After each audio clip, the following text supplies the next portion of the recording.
हाय, कैसे हैं आप सभी। आज मैं जो ड्राइंग बना रही हूँ वो है इंडियन ट्रेडिशनल आर्ट। का नाम लेते ही सबसे पहले जो सबको याद आती है वारली आर्ट, जो कि है महाराष्ट्र की ट्रेडिशनल आर्ट, जो महाराष्ट्रीय जनजातियों द्वारा बनाई जाती थी। यह मुख्यतः फसल पैदावार, ऋतु, शादी, उत्सव, जन्म और धार्मिकता को दर्शाती है। ये ड्राइंग सबसे ज़्यादा वॉल पर की जाती है और दीवारों पर, और अपने बोलते हैं ना उसको आंगन पर गोबर की लिपाई करके और उसके ऊपर गेरू मिट्टी लगा के फिर उसके ऊपर ये कलाकृतियाँ बनाई जाती थी ताकि घर को सुंदर बनाया जा सके, डेकोरेट किया जा सके। पर मैं इसको अपने MDF बोर्ड पे बना रही हूँ क्योंकि मुझे दीवारों पर पेंटिंग करने की छूट नहीं है, मेरी मम्मा मुझे मार देगी। इसलिए मैंने दीवारों को टारगेट नहीं करा और एक प्यारा सा MDF बोर्ड लिया जिस पर मैं कलर मिक्स किया करती थी पहले। ये बोर्ड बहुत ही गंदा हो रखा था तो मैंने सोचा क्यों ना इसी पे पेंटिंग कर देते हैं, जिससे ये सुंदर भी हो जाएगा। इसलिए पहले मैंने बनाया गेरू कलर। गेरू कलर के लिए मैंने लिया ऑरेंज कलर और उस पर रेड कलर मिक्स किया और उस पर वाइट कलर से डिज़ाइन बनाने लगे। आपको पता है गेरू कलर कैसे बनाते हैं?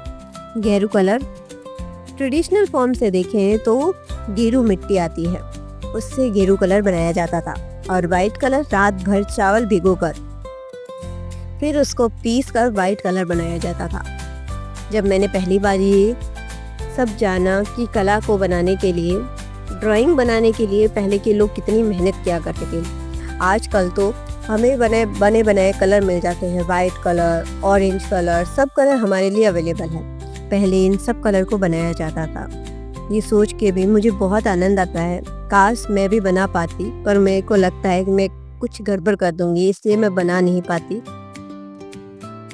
पर कोशिश ज़रूर करना चाहूँगी कि अगली बार जब भी मैं ट्रेडिशनल आर्ट ड्राइंग करूँ या कब बनाऊँ, तब मैं ट्रेडिशनल तरीके से ही बनाऊँ जैसे पुराने ज़माने में बनाई जाती थी। वैसे आप में से काफ़ी लोग होंगे ना जिन्हें पुराने ज़माने की कलाकृतियाँ, पुराने ज़माने की संस्कृति बहुत पसंद है। मैं उन्हीं में से हूँ। मुझे पुराने ज़माने का बहुत ज़्यादा अच्छा लगता था, वो संस्कृति, वो लोग जो एक दूसरे से बिना कोई लालच, बिना कोई मतलब रिश्ते निभाया करते थे।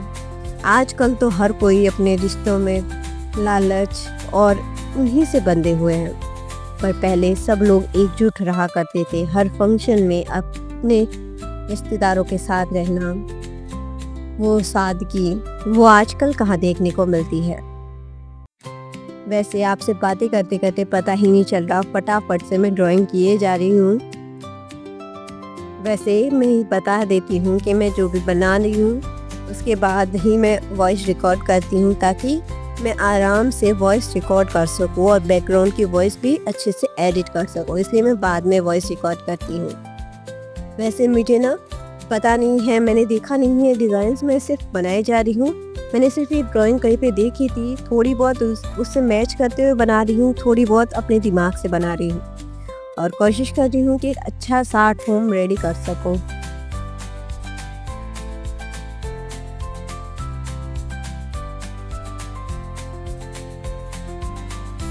ये कलाकृतियाँ मुझे सच में बहुत अच्छी लगी। मैंने सोचा था कि वर्ली आर्ट करना थोड़ा मुश्किल हो सकता है, पर बिल्कुल भी मुश्किल नहीं है, बहुत आसानी से बना रही हूँ। पहले मुझे लगता था कि वर्ली आर्ट राजस्थान की, पर बाद में पता चला वर्ली आर्ट महाराष्ट्र की फेमस कला है, वहाँ ज़्यादा बनाई जाती थी।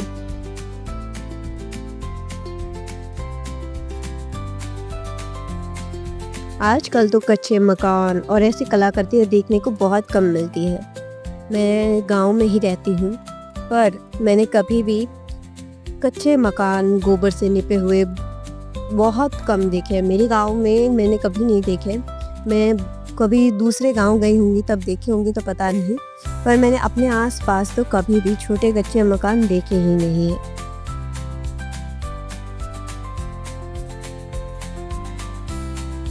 और ऐसी कलाकृतियाँ तो दीवारों पर बहुत बहुत टाइम पहले देखी होगी। आज कल तो आसपास कहीं पे भी ऐसी कलाकृतियाँ दीवारों पर या आंगन पर भी मैंने नहीं देखी है। आजकल तो सब नेचुरल कलर की जगह सब कलर इस्तेमाल करते हैं, एक्रिलिक कलर्स, ऑयल पेंट, इन सब का इस्तेमाल करते हैं। ये बहुत कम लोग होते हैं जो क्या बोलते हैं ना, गेरू का इस्तेमाल करना और घर पे कलर बनाना, ये बहुत कम देखने को मिलता है। वैसे मैं खुद बोले जा रही हूँ कि वह कलर्स बहुत कम देखने को मिलते हैं बनाने को, पर मैं खुद ट्राई करना चाहूँगी कि मैं कभी खुद से कलर बना के उससे ड्राइंग करूँ, और जिससे मैं वो बनाऊँगी ना, ज़रूर आप सभी के साथ शेयर करूँगी कि उनसे ड्राइंग कैसे बनती है और कैसे ड्राइंग देखने को लगती है। एक पल को तो मैंने सोचा था कि ट्रेडिशनल तरीके से पूरा वॉल पर ये ड्राइंग बनाऊं, और मैंने कोशिश भी करी अपनी मम्मी से परमिशन लेने की कि मैं वॉल पर ये पेंटिंग बना लूं, पर मम्मा ने स्पष्ट मना कर दिया, तो मेरी दीवारें ख़राब नहीं करेगी।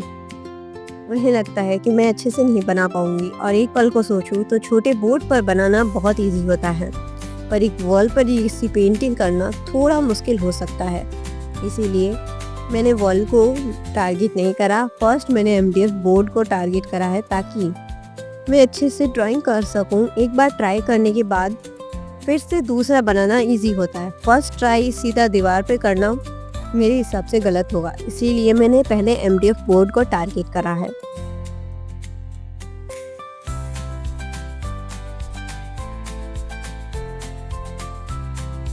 और इंडियन ट्रेडिशनल आर्ट फॉर्म्स में से मैंने 2 पार्ट बनाए हैं।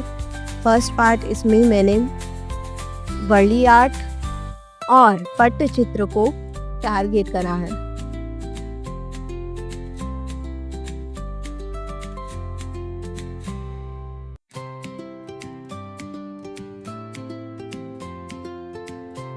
इसमें छोटे छोटे पार्ट्स बहुत ज़्यादा थे। इसमें मुझे थोड़ी सी मुश्किल हुई, मुझे लगा कहीं मैं गड़बड़ ना कर दूं, और मुझसे यहाँ पे मिस्टेक भी हुई है। मैं अपनी गलती सीख रही हूँ, उसको देख रही हूँ, मुझे पता है मुझसे कहाँ गलती हुई है, और उस गलती को मैं सुधारने की भी कोशिश ज़रूर करूँगी। जैसे मैं कब से बोले जा रही हूँ, मैं कहीं पे अटक जाऊँ ना तो मुझे प्लीज़ माफ़ कर देना। मुझे अभी अच्छे से प्रेजेंट करना नहीं आता है, किसी चीज़ को, ड्राइंग को बोलकर अच्छे से प्रेजेंट करना मुझे अभी आता नहीं है। मैंने अभी नए चैनल ही क्रिएट करे हैं, तो इससे मुझे थोड़ी सी मुश्किल हो सकती है, पर मैं कोशिश करूँगी कि अपना पूरा एक्सपीरियंस आप सभी के साथ शेयर करूँ।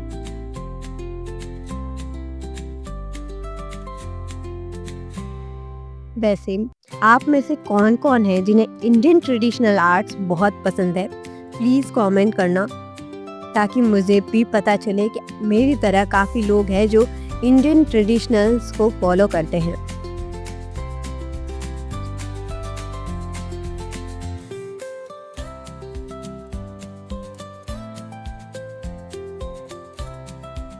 वर्ली आर्ट में हम देखेंगे कि बहुत ज़्यादा छोटी छोटी बारीक चीज़ें होती हैं, जैसे कि आदमियों को बनाना। वो आदमियों को बनाना थोड़ा सा मुश्किल हो जाता है। मुझसे क्या होता है कि एक आदमी छोटा, एक आदमी बड़ा बन जाता है, तो किसी के पैर छोटे गड़बड़ बन जाते हैं। मुझसे ये मिस्टेक्स बहुत ज़्यादा होती है।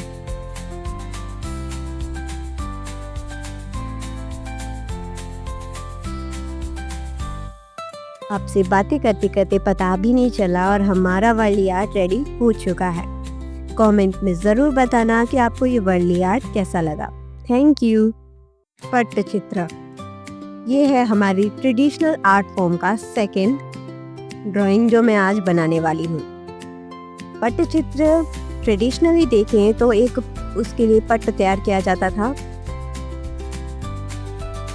कपड़े पर वो कुछ क्या बोलते हैं ना, लिपाई, मिट्टी होती है, उससे कपड़े पर लिपाई करके उसके ऊपर ड्राइंग की जाती थी।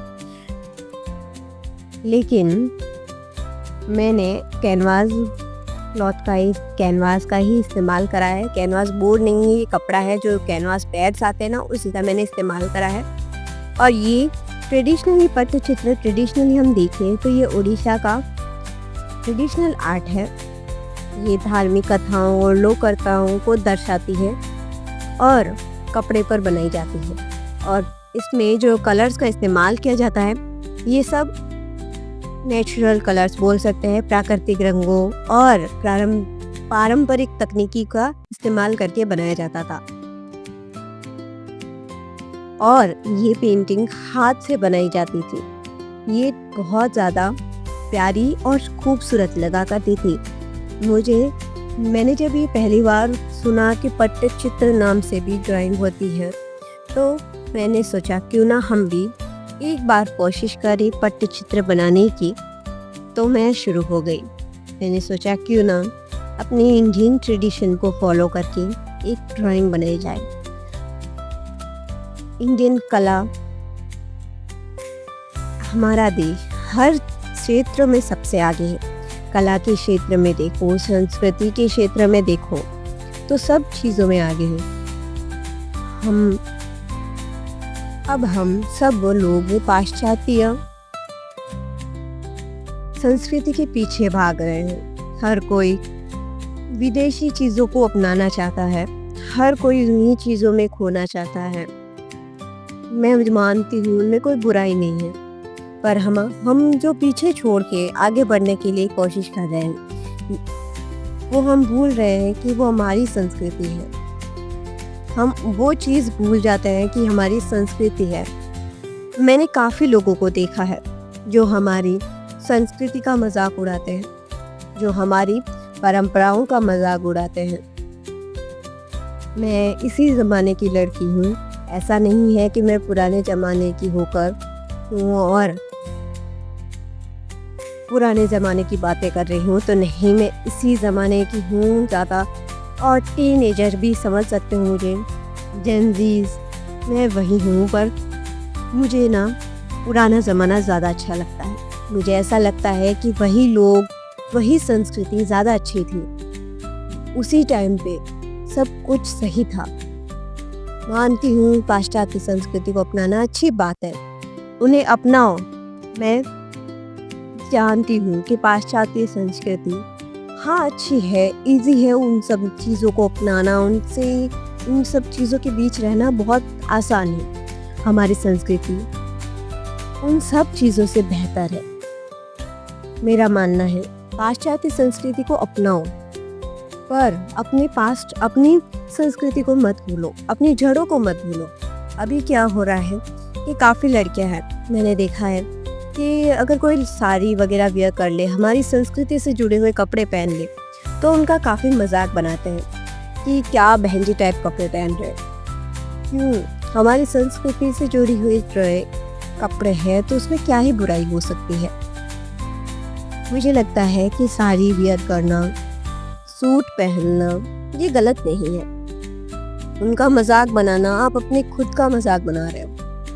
आप जीन्स पहनो, शॉर्ट्स पहनो, पर अपनी संस्कृति से जुड़े भी रहना बहुत ज़रूरी है। मुझे सच बता रही हूँ, पुराने ज़माने की हर कोई चीज़ अपन देखे तो बहुत बेहतर थी। हर चीज़ बेहतर थी, मुश्किल थी पर बेहतर थी। आप लोग बोर हो रहे होंगे कि मैं अपनी पुराने ज़माने की बातें शुरू कर रही हूँ, पर मुझे जो सही लगा मैंने आज बोल दिया। वैसे आप लोगों से बातें करते करते पता ही नहीं चल रहा कि कब काम ख़त्म हो रहा है और मैं वीडियो में क्या बोल रही हूँ, सिर्फ बोले जा रही हूँ। आप लोगों को ज़्यादा बोर नहीं करूँगी। चलो अब वापस हम अपनी टॉपिक पर, अपनी कला पर आते हैं। मैं पट्टचित्र के लिए बना रही थी, ये कैनवास पर ही बना रही हूँ। ये ट्रेडिशनली पट्ट पर बनाया जाता था। इसके लिए पट्ट तैयार किया जाता था और प्राकृतिक कलर का भी इस्तेमाल किया जाता था, पर मैं इसमें सब एक्रिलिक पेंट का ही इस्तेमाल कर रही हूँ। हाँ, मैं थोड़ा इजी वे में ले रही हूँ। मुझे लगा, तब मैंने सोचा था मैं भी कलर्स बना के करूँ, पर मुझे टाइम नहीं मिला, इसलिए मैंने फटाफट में यही ड्राइंग ऐसे वही एक्रिलिक पेंट्स का ही इस्तेमाल करके ये ड्राइंग शुरू कर दी। वैसे मुझे ना ट्रेडिशनली कलर्स बनाना भी आता नहीं है, इसलिए मैं सोच रही हूँ बहुत जल्दी सीखूं, फिर आप लोगों के साथ अपना एक्सपीरियंस शेयर करूं कि उनसे पेंटिंग कैसी बनती है। आप लोगों से बातें करते करते पता ही नहीं चला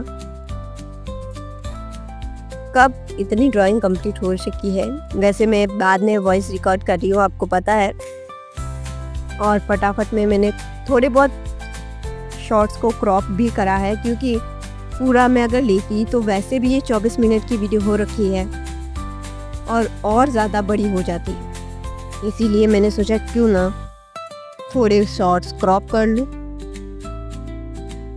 और अच्छे से पेंटिंग शुरू करूँ। पट्टचित्र में जो मेन जो होता है ना पट, वो क्या बोलते हैं ना, उसको मड कलर का होता है और उस पर रेड कलर जो होता है वो किया जाता था। पूरा बैकग्राउंड रेड होता था और काफ़ी कोई तो उसमें खूब सारे कलर्स डाले करते थे, बट मैंने रेड कलर ही लिया है बैकग्राउंड में। और बीच में जो मैंने ड्राइंग की है वो अलग अलग कलर्स के इस्तेमाल करके करी है। बीच में मैंने सोचा है पट तो इस जो मैंने बॉक्स क्रिएट करा है उसके अंदर मैंने सोचा पूरा रेड करूँगी और फिर बॉर्डर होगी ना उस पर भी मैं रेड करके उसके ऊपर डिज़ाइन करूँगी। उसमें भी मैं अलग अलग कलर्स का इस्तेमाल करूँगी।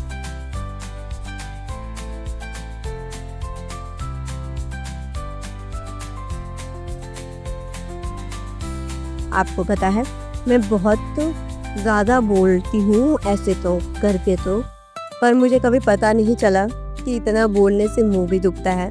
और सच में और लगातार बोलने पर मेरा सच में मुंह दुखने लग गया है। आप देख ही सकते हो मैंने सच में वीडियो को बिल्कुल भी ज़्यादा वो क्या बोलते हैं स्पीड में नहीं करा है, एकदम धीमे रखा है। इसलिए देखो टाइम लग रहा है, बहुत ज़्यादा टाइम टेकिंग था। बस मैंने थोड़े बहुत शॉर्ट्स क्रॉप ज़रूर करे हैं।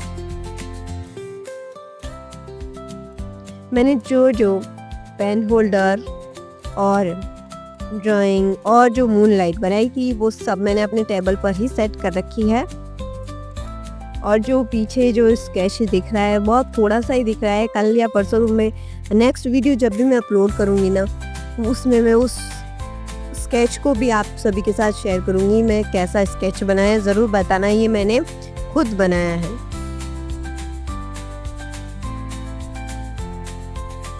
मैंने ना सब छोटे ब्रश का ही इस्तेमाल करा है, क्योंकि मैंने सोचा अगर बड़े ब्रश से मैंने ड्राइंग शुरू कर दी तो कुछ ना कुछ मिस्टेक ज़रूर होगी। बड़े ब्रश से ये प्रॉब्लम होती है, ये कैनवास है छोटा।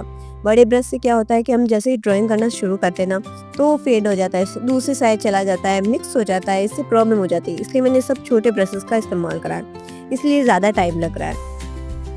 अब मैंने सब जो मेन कलर से जो बड़ी साइज़ में थे वो सब मैंने फिल कर दिए। अब इसके ऊपर जो डिज़ाइंस थी वो मैं शुरू कर रही हूँ। रेड कलर से आई, वाइट कलर से इनके ऊपर डिज़ाइन की है। मुझे नहीं पता है ये शायद क्या बोलते हैं ना उनको, उनके गॉड बोल सकते हो, भगवान जी बोल सकते हो, वही है। मुझे नहीं पता है इनका नाम क्या है।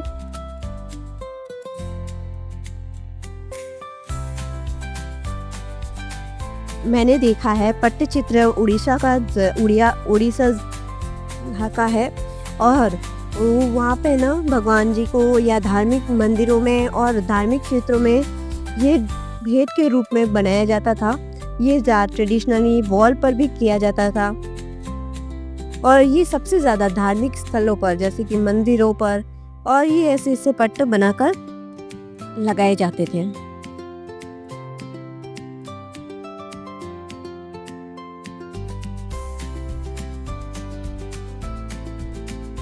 मैंने कहीं पे देखा है, कालांतर के अनुसार बोल सकते हैं, ये मैंने कहीं पे पढ़ा भी था कि पट्टचित्र है ना कला का एक महत्वपूर्ण हिस्सा है। ये भारतीय संस्कृति का एक महत्वपूर्ण हिस्सा मान सकते हो इसको। और मैंने देखा है, मैंने कहीं पे सुना है कि पट्टचित्र है ना वो आज भी उड़ीसा में बनाई जाती है। बहुत कम लोग हैं जो अपनी कला को ऐसे संजो कर रखते हैं। और मैंने जब पढ़ा ना कि पट्टचित्र आज भी बनाए जाते हैं तो मुझे सच में बहुत ही अच्छा लगा। और मैंने काफ़ी जगह ये भी सुना है कि पट्टचित्र के लिए जो कलर इस्तेमाल किए जाते थे ना, वो दीपक की काली, शंख के चूर्ण और काफ़ी जगह फूल पौधे उनका इस्तेमाल करके कलर्स बनाए जाते थे। और जो कैनवास बनाया जाता था उसके लिए सूती कपड़े पर, वो क्या बोलते हैं ना, इमली के बीज होते हैं ना, उसका पेस्ट बनाकर अच्छे से उस सूती के कपड़े पर लगाया जाता था, जिससे कैनवास मजबूत हो जाता था। फिर उस पर रंग भरे जाते थे। जब ये मैंने देखा ना कि इस इतने ट्रेडिशनल तरीके से इसको बनाया जाता है, तो मैंने सोचा मैं भी उसको ऐसे ही बनाऊं। पर मुझे ना काफ़ी चीज़ें मिली नहीं, और फिर मैंने सोचा अब अधूरी चीज़ों से क्या ही ट्रेडिशनल आर्ट बनाया जा सकता है। इसीलिए हम क्या करते हैं, सारे कलर्स वगैरह अपने ही हिसाब से इस्तेमाल कर लेते हैं। पर कह सकते हैं ये पट्टचित्र मुझे पता है नहीं है, पर हाँ ये उसी के ट्रेडिशन से बनाया हुआ नहीं है, पर हाँ है पट्टचित्र ही। ट्रेडिशन को मैंने फॉलो नहीं करा है, ये मेरी गलती है, मान सकती हूँ, पर है ज़रूर पट्टचित्र। इसमें बहुत ज़्यादा बारीकी और बहुत महीन काम था। मैंने सोचा नहीं था कि मैं इतने अच्छे से ड्राइंग कर पाऊंगी और पट्टचित्र रेडी कर पाऊंगी। आप में से काफ़ी लोग होंगे जिनको मेरी तरह पुरानी चीज़ें और ट्रेडिशनल चीज़ों से लगाव होगा, संस्कृति से लगाव होगा, और उन्हें ज़रूर मेरी बातें सही लगी होगी। तो प्लीज़ कमेंट में ज़रूर बताना। इसमें जितनी भी बारीकी है मैंने पूरा ध्यान रखा है, अच्छे से ड्राइंग करने की कोशिश करी है। और अगर इसमें थोड़ी सी भी मिस्टेक हो तो प्लीज़ कमेंट में बताना, ताकि मैं नेक्स्ट टाइम जब भी पेंटिंग करूं तो मैं जल्दी ना करके अपने सारे गलतियां सुधार के करूं। और अगर मेरी आवाज़ में कुछ भी गड़बड़ हो और अगर कुछ भी मुझसे मिस्टेक हुई हो तो प्लीज़ मुझे माफ़ कर देना, क्योंकि मुझे अभी अच्छे से बोलना नहीं आता है एक तो, और अच्छे से प्रेजेंट करना नहीं आता है। मैं अभी इतना कॉन्फिडेंस नहीं है कि मैं अपनी आर्ट को आप सभी के सामने प्रेजेंट कर सकूं। मुझसे थोड़ी बहुत मिस्टेक हो जाती है बोलने में, मेरे शब्द लड़खड़ा जाते हैं। मैंने ये पेंटिंग कंप्लीट करके जब अपनी मम्मा को बताई, मम्मा ने बोला सच में ये बहुत ही सही बनी है, उन्हें बहुत पसंद आई थी। इतनी देर चुप रह के मेरा मन भर गया है, मुझे लग रहा है कि आप लोग भी बोर हो जाओगे, इसलिए मैं वापस शुरू हो रही हूँ बोलना। अब मैं बॉर्डर पर जो ड्राइंग के पैटर्न रेडी कर रही हूँ वो बहुत ही इजी और बेसिक है। इसमें सारे पैटर्न्स बहुत ही इजी और बेसिक है। मंडाला आर्ट वाले सारे पार्ट्स हैं, सारे वही है, और बहुत ही ज़्यादा इजी और बेसिकली है, बहुत ही आसान है। ये पट्टचित्र है ना, मैंने इसके सारे पैटर्न्स, इसकी ड्राइंग मैंने कहीं पे देखी है। मैंने ना गूगल पर ही देखी थी ये पूरी ड्राइंग, मुझे बहुत अच्छी लगी थी। मैंने सोचा यही बना लेते हैं, पट्टचित्र बना ही रहे तो ये वाली बना लेते हैं। मुझे सच में बहुत ही अच्छी लगी थी, इसलिए मैंने सोचा यही बना लेती हूँ। इसके सारे पैटर्न इजी थे, इसलिए मैंने इसको चूज करा है।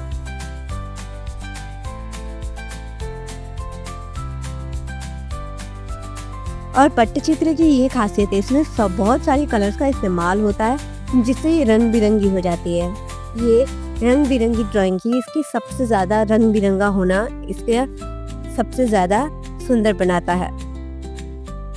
आप सभी से बातें करते करते, आप सभी के साथ ज्ञान बांटते पता ही नहीं चला और अपनी ड्राइंग कंप्लीट हो रही है, मतलब हो चुकी है। और कमेंट में ज़रूर बताना अगर आपको ये पेंटिंग पसंद आई है तो वीडियो को लाइक करना, चैनल को सब्सक्राइब करना और अपने सभी दोस्तों के साथ मेरी वीडियोस को शेयर करना, जिनको मेरी तरह पुरानी संस्कृति से प्यार है। धन्यवाद।